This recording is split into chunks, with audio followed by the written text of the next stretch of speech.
So, all right. Well, with any industry that we can talk about, right, there is one elephant in the room that we have to address, which is AI. Oh God. Uh, Well, I don't know how AI is affecting semicon in general.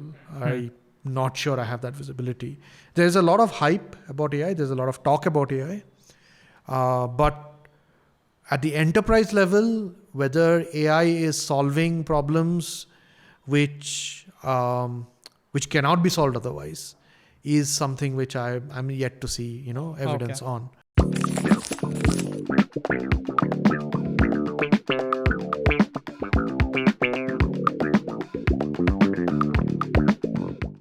Hello, everyone. Welcome to INCORE's podcast series, The Big Wafer Theory. This is the first in a series of podcasts covering Indian and global semicon, stories of tape outs, and navigating the semicon industry in general.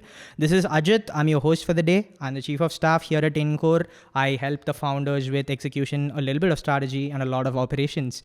With me today, I have someone very special, someone in-house, the man behind the scenes, our chief product officer, Niraj Sharma. Welcome to the podcast, Niraj. Hello.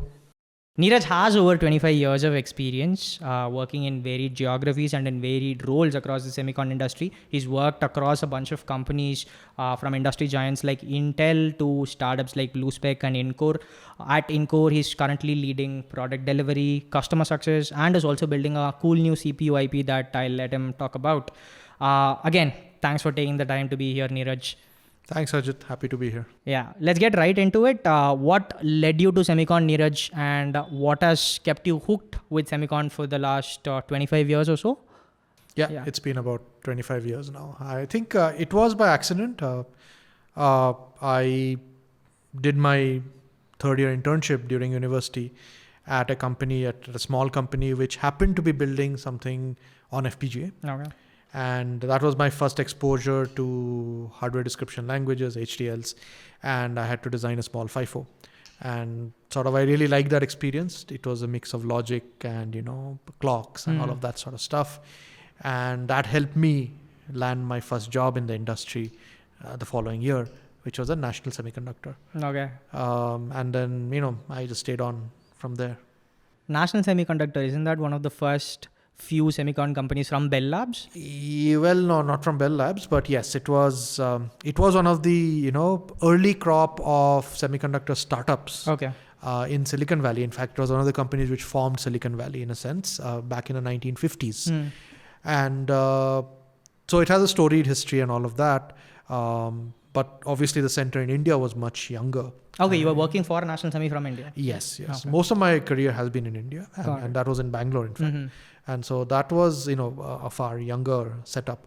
But yeah, it was a good organization with very deep engineering history.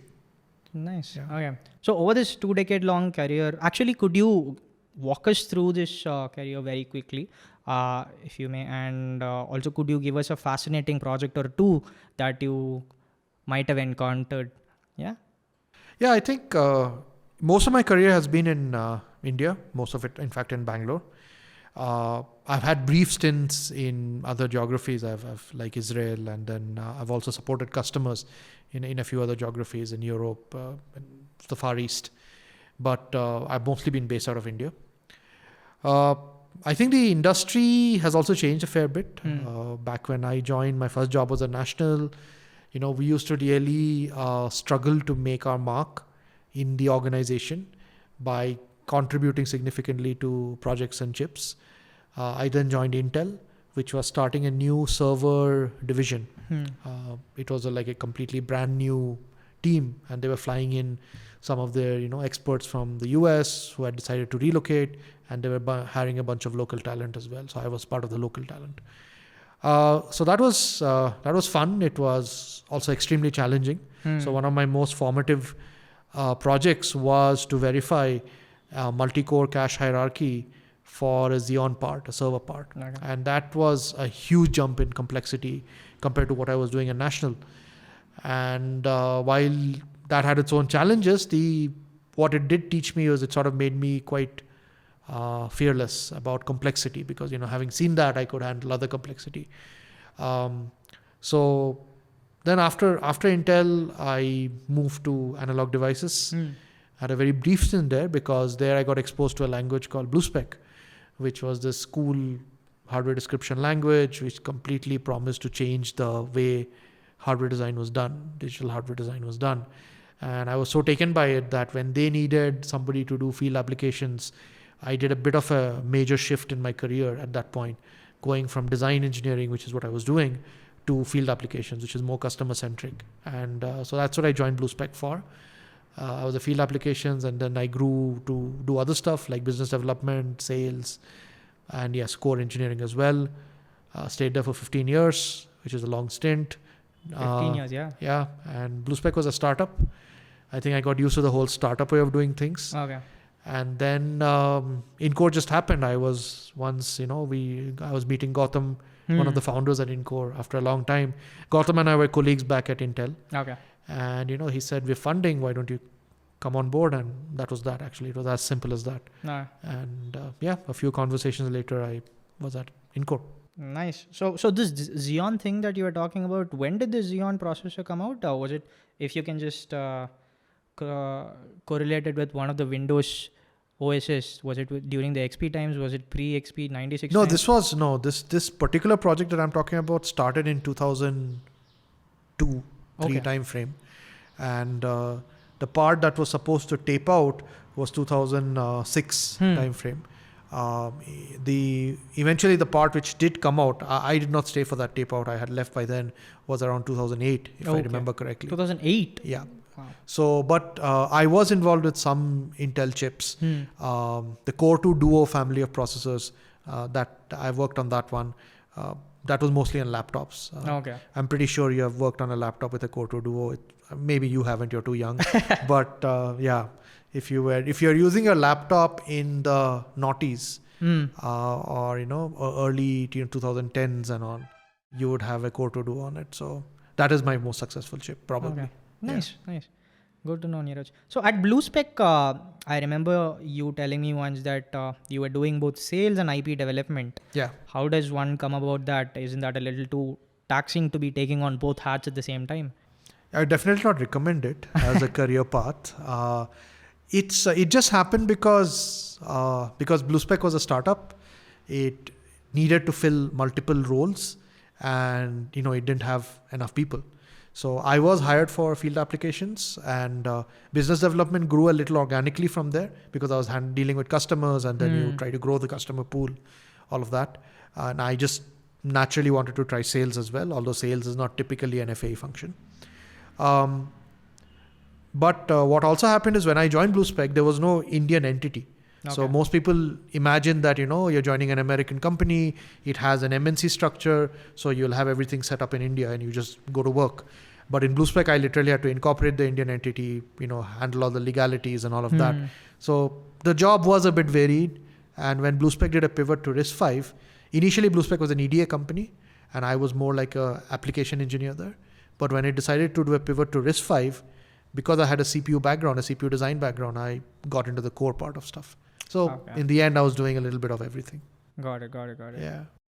So you worked at startups like INCORE and BlueSpec, and you've also worked with MNCs like Analog Devices and Intel. Like, how different is the work culture, the product development culture, so to say?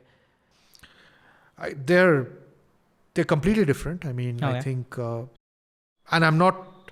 They're so different that it's like one is like this 16-wheeler truck. The big companies like Intel, they're just going down the highway. They've got an immense amount of momentum, immense sales pipelines. They've got phenomenally successful products, and they're great. They get a lot of things done when they're on that highway. Where they're not that great at is maneuvering through narrow city streets, and finding their way. And but startups are messy. Startups are like scooters. They're like they're great for navigating narrow streets, but you don't know where you're going to land up or if you'll be in the ditch. So startups are challenging in the way that there is a constant churn, a constant change. You don't know what you're going to be doing next month, leave alone next year. And that even applies for engineering. On the other hand, in large company, to do multiple roles, like, business development and is like unthinkable. But in a startup, that's like fairly, in fact, it's not that unthinkable. But I think ultimately it's also a culture thing. Big companies have excellent engineering processes, which is why they grew to the size they did. They probably also, in most cases, they have phenomenally successful products and teams to sell that product. Startups usually have far fewer processes, but they will be willing to, try a lot of things, break things. And discovering your reason to exist is the main thing in a startup. Yeah. And on that note, let's come to INCORE. Like, what does your role look like at INCORE today? So, on paper, at least as far as my designation is concerned, I am the Chief Product Officer. Yeah. And my role on paper is to make INCORE's product successful on the technical side of stuff. Basically, work with customers, understand what their pain points are, take it back to engineering, get them fixed and all. So the FAE function in some sense is subsumed into my role. But in reality, what happens with startups, and INCORE is no exception, is you need to do what you have to do to keep the business going forward. So right now, my contribution to INCORE is that I'm working on building a multi-core cache hierarchy IP. It's one of it's one of INCORE's most complex IPs at the moment. And I'm working with a very young team of very driven engineers to get that done. Yeah. So that's my day job today. So what are some exciting aspects and challenges about working with Gen Z engineers? I don't know about Gen Z so much. I would say, it's, there's a lot of talk about the generational differences between, all the different generations, etc. And I don't want to sound like an uncle, but seeing it a bit from the outside in with a bit of a zoomed out lens, you see that these differences sort of tend to, average out. So I don't see that Gen Z is particularly different from, say, the previous generation or even my generation for that matter. And they have similar motivations. It's also a steep learning curve. This is a tough industry to get into. And many of our colleges do not prepare engineers enough. So there's a lot of learning once they join. They struggle with that. But at the same time, there is a lot more tech. There's a lot more help available now compared to my time. So in some sense, it's easier. I don't see a particular difference in culture. Ultimately, people want to learn. They want to do good work. They want a decent pay.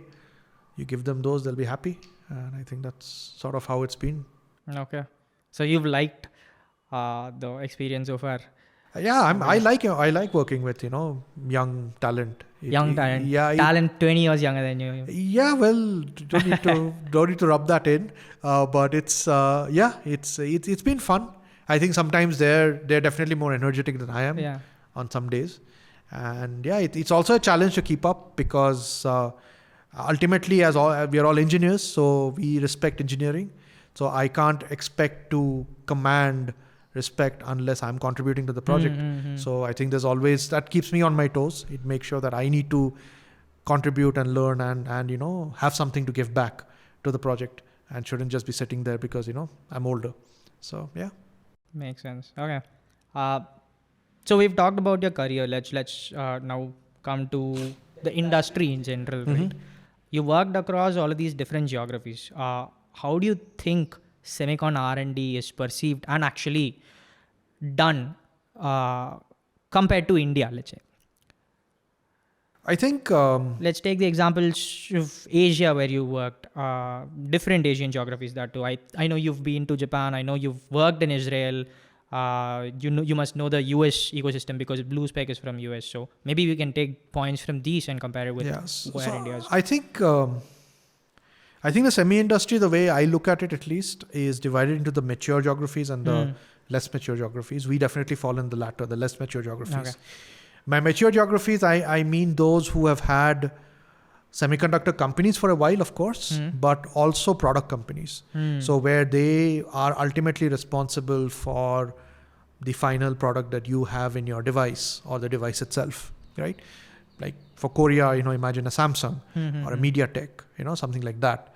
And, Japan, obviously, plenty, right? US falls in that category. The European Union, especially, with companies like ST, they fall in that category. And to some extent, Israel does as well. Although Israel is probably a smaller player in that, they do have some amount of homegrown companies which are now, selling chips all over the world, but definitely a smaller player compared to, these others. India is a country where, while we did have semiconductor product companies or, computing or, hardware product companies in a very loose sense back in the 80s with companies like HCL, that sort of changed after liberalization, where the homegrown companies found services more lucrative. Yeah. Yeah. And most of the other talent, semiconductor talent, was locked into these MNCs, these design houses of MNCs, which was like captive design houses. So, and our contribution as a country, we've evolved in this industry. We, back in the mid 80s, when TI first came to India, I think it was the first MNC in the semiconductor industry to come to India. This is around 85, 86. I think Indian engineers used to contribute to generally, stuff which were less visible in the final product. Okay. Slowly that pie of the product's work kept, growing for us, the share of the pie. And now Indian engineers in these MNCs typically will do, full, spec to silicon. They'll take the whole flow. That's nice. But that's great, and that's indeed evolution. And back when I started, that would have been aspirational. But I think where we haven't grown to and where we are missing is product. So we do not have product expertise. Semiconductor industry doesn't have product expertise in India. So there's no company today which says, okay, I'm going to build a chip because I have identified a market for it and I'll go market that chip. We'll still build chips for others, but we'll not do it for ourselves. So I think that's a big next step, I guess. Yeah. I remember actually your HCL example, right? Back in the 90s, I used to get these HCL built desktops, monitors. Yeah. I don't know if it was the chips and everything came from outside. Yeah. Outside. Yeah, that had to. Yeah. But the product design and the final product was actually HCL's. And now you don't get to see a lot of HCL's products. They did move to services. Right. I think I think post-liberalization, the custom system, the tax system, everything sort of pushed companies in that direction. Okay. And that's why, that shift happened. It just was more lucrative, made more business sense. And with the economy opening up, there was just a lot of requirement for Indian talent. I think now is a good time to relook at that. It's also become a bit important geopolitically. Very much so, yeah. The other big thing where we have sort of not on the semiconductor industry is we had our own fabs back in the 80s, 70s, especially in 80s. But they were mostly, not meant for commercial production that much. Was SCL back in the 80s? Yeah, okay. there was a... The Mohali fab. Yeah, right. Oh, yeah. And ISRO had its own fab as well and all of that. And there were other smaller research fabs all over the country. But post, again, we've sort of had a long, hibernation of that aspect of the industry, and that's when we sort of fell behind. And now we need to play catch up. So we need to invest in manufacturing and build up, and that's a completely different phase of the industry. Yeah. So on that, where do you see Indian semicon heading from where it is today, the next 5 to 10 years, let's say? Are we at that inflection point that you're talking about? Do you think the government and its people as a whole are thinking about pushing semicon to the next frontier in India? Or are we still laying the groundwork back from the 90s till today? Are we still laying groundwork? What do you think? I think there is definitely a acknowledgement from the government that this is a critical industry. Yeah. So I remember back when when I was at Blue Spec, and this is in the 2009s and 10s and 11s. That was slowly when there was beginning to be there to be a shift in government thinking, which until then the government mostly pushed software, and that was sort of the precursor to the India Microprocessor project, which was this giant hardware design project. which was quite, pushed by the government at the highest levels. So back then, that is when, that thinking change happened with, change makers both in academia and government coming together and saying, yeah, we need to have a bigger hardware focus. That sort of definitely evolved. So the thinking has evolved since then, and semiconductors definitely are part of the central roadmap now, if you will. Yeah. But that said, this is also an industry which requires long sustained investments probably over a decade before you start seeing significant results. I definitely think in the government also there is an increasing awareness that many of our for strategic reasons, Yes. our platforms need to be more and more on Indian semis, and so which means that capability has to be built. And while earlier it used to be mostly the job of some public sector DPSUs, now that is being more democratized, and that's probably will lead to a boom in semiconductor research at least, or R&D at least. Yeah. At some level, I feel like there should be more tighter mingling, so to say, between the Indian defense systems, all the PSUs that you're talking about, and semiconductor research in general, right? PSUs should ideally fund semiconductor research and absorb the products that come out of this research. Why I'm saying this is because Bell Labs stemmed out of such an effort by the US defense agencies. And so I think to some extent I agree with what you're saying, that all of these, this should be a push that government is looking at. Yeah, so the DPSUs have worked with the IITs, ISC, NITs in the past, and they still do. But mostly it's DRDO which works with them, but not the DPSU so much, but it's DRDO.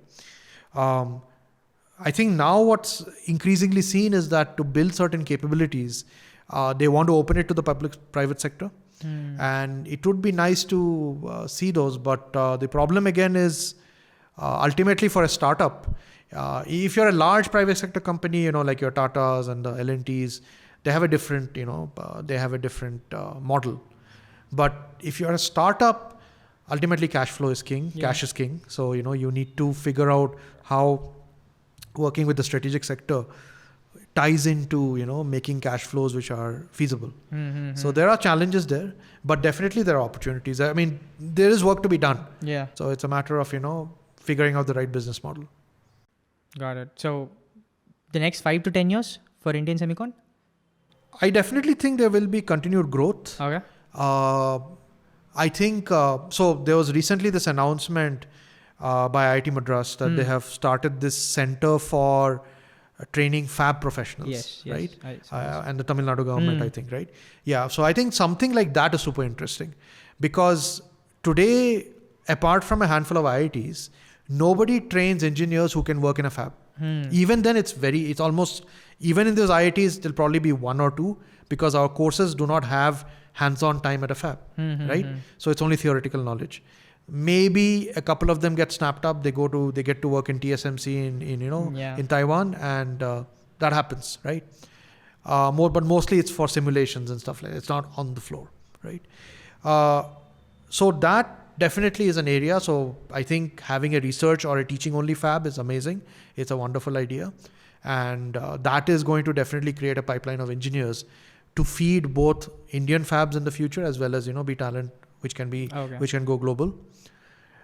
I think the fabless story is a bit more, is obviously older. It's a lot more mature, and we already have a pipeline of universities feeding these fabless semi companies. Yeah. There is, I think, growth, but that's going to be more organic. I think more of the growth is going to be on the manufacturing side. Okay. What about OSATs? Are we already there when it comes to OSATs? I'm including OSATs on the manufacturing part of it. Yeah. So OSATs are definitely, they are definitely ahead of fabs. Fabrication plants require the most amount of capital outlay. OSATs are a little bit cheaper.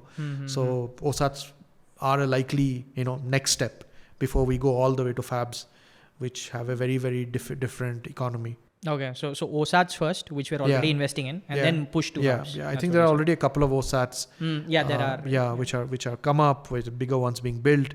They are going to need trained professionals. So all of that, bodes well. But it also has to be seen, I think inorganic growth is going to come in that part of the industry. Okay. Not so much in fabless is my guess. Yeah. Got it. Okay.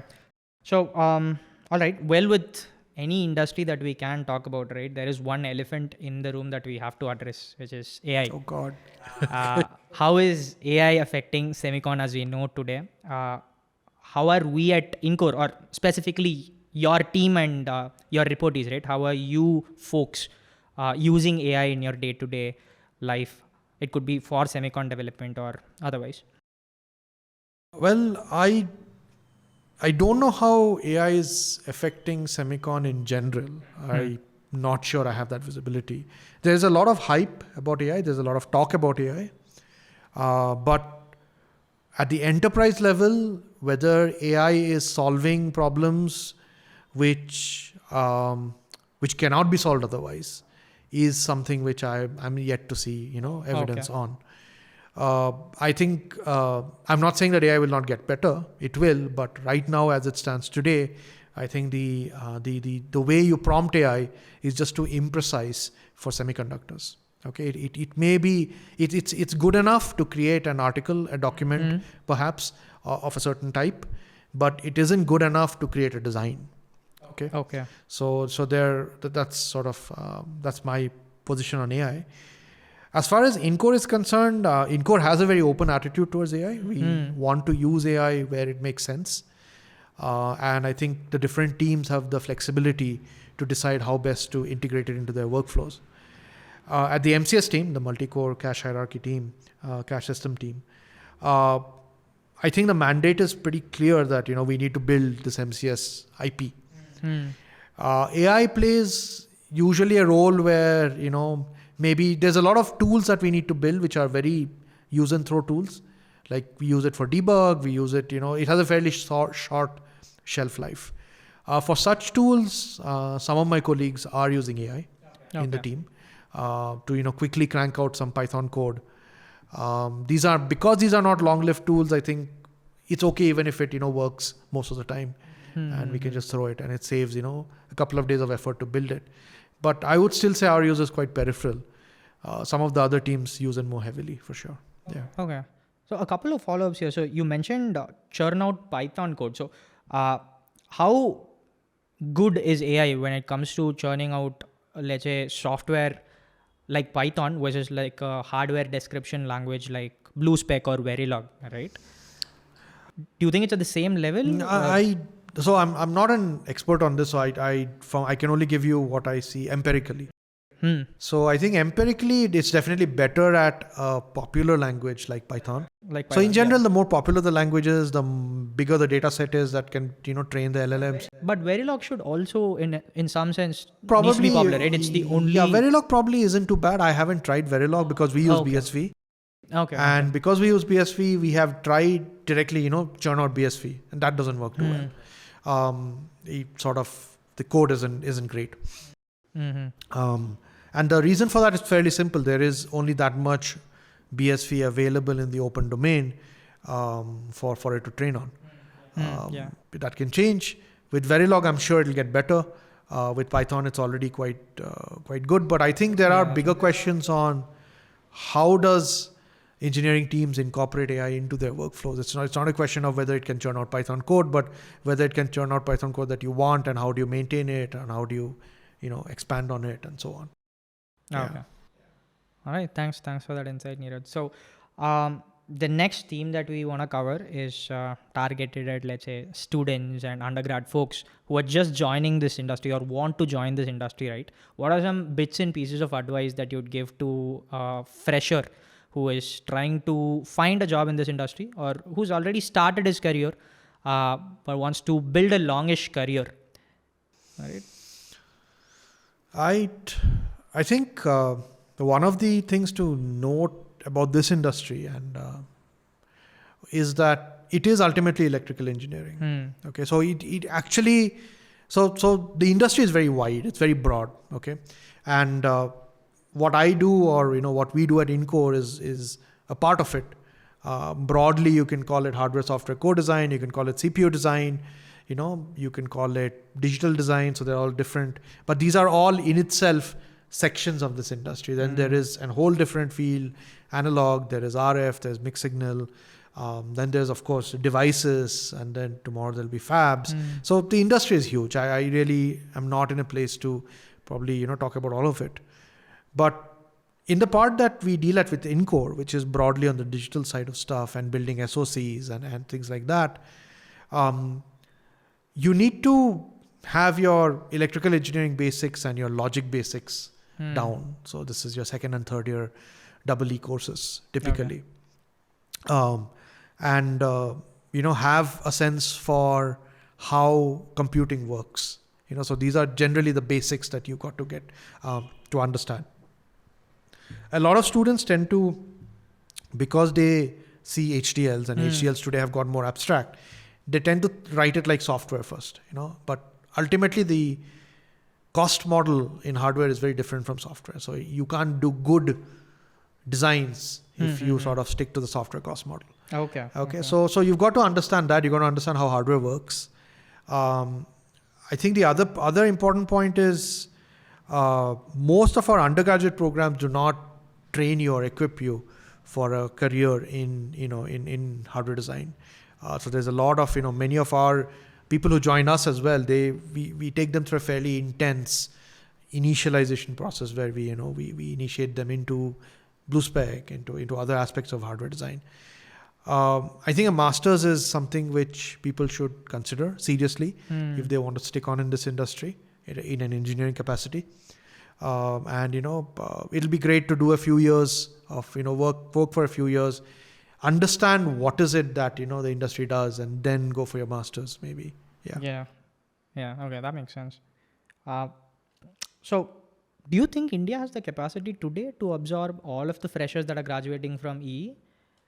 What should it actually be doing to retain talent?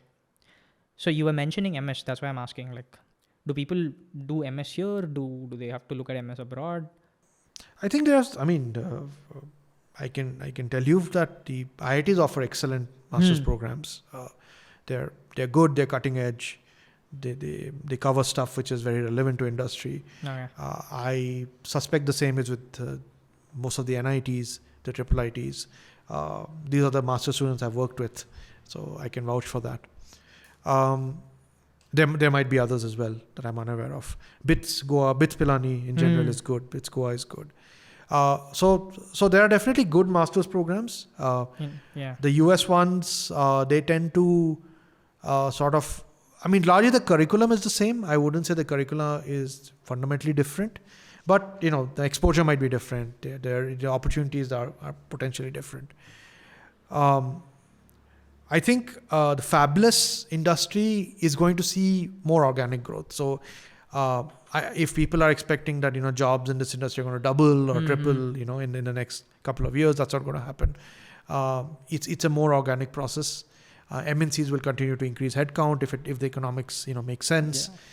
There will be new companies which will come on, but again it's very important to realize that between startups, Indian startups funded out of India, and MNCs, there is a world of difference in, be it pay structure, be it stuff like that. So so at least what I see is a lot of grads coming out of, say, the IITs. They get lapped up by the MNCs, and there's a reason why INCORE doesn't hire master's grads from IITs. They're mostly unaffordable, right? So I think the industry will continue to have jobs for young graduates. Okay. But maybe the bar will keep getting set higher and higher. And yeah. Oh, nice. So these are all the themes that I had to cover with you today, Niraj. As a fun finale question, we'd love to know a book recommendation from you. It could be tech, non-tech, and a one-liner about why you're recommending the book. Okay. I am started reading. Actually, I heard a podcast about it, and I just got the book. I haven't read much about it, but the podcast was quite informative. So the book is called The Empire of AI by Karen Howe, and she is this person who did her engineering at MIT, and then she got into tech journalism. Brilliant writer. I been following her articles in the MIT Technology Review for years now. And she's got into the thinking into Sam Altman's brain in some sense, and his motivations, and what he's doing and why he's doing what he's doing with OpenAI. So the OpenAI story from the inside view, so to speak. It is, I would say, it is a critique of AI. Okay. It's not a fanboy at all, and that sort of broadly aligns with my view on it. So which is why I probably I got the view that you're a contrarian when it comes so I've to taken AI. to it. But yeah, it's an interesting book. I highly recommend it. Okay. She's a brilliant writer. So yeah. Thanks for the recommendation, Niraj. Also, thanks for all the insights you've shared today. Pleasure. It's been great getting to know your career, your advice for freshers, and to just learn from your industry experience, right? Yes, folks, that's it for the podcast today.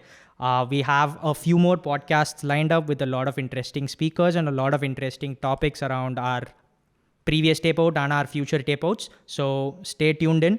We'll see you in the next one. Thank you.